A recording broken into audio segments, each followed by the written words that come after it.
जय जवान जय किसान। खेडूत मित्रों, जो हमारा कपास અને ચોળી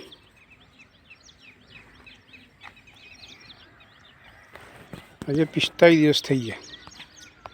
બસ શીંગો પણ આવે મંડી. ચોળી બહુ સરસ છે. અમુક પીળી પડી છે વરસાદના અભાવ.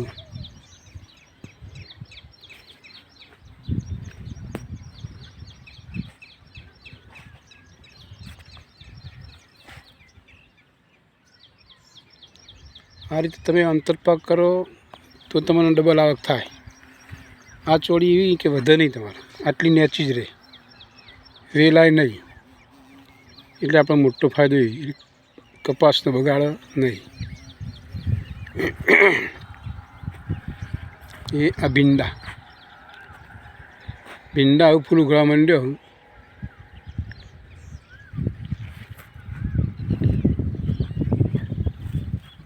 તો રોપડી હાથે તોણી જ્યાં જો નિંદામાં હતું એટલે જતું રહે. આમાં હજી કોઈ જ ખાતર આપ્યું નથી.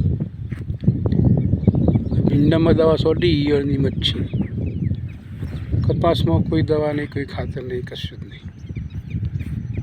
આપવાનું પણ નથી.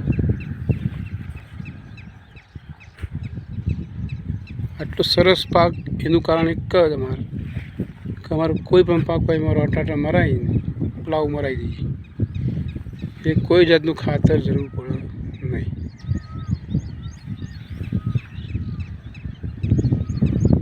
પહીએ એટલે પણ અમે ગાળી પહીએ. એક બાટલો કોરો, એક બેનો. આ બધો એનો પ્રતાપ છે. આ વિડીયો ગમે તો લાઈક, શેર, સબસ્ક્રાઈબ કરી દેજો.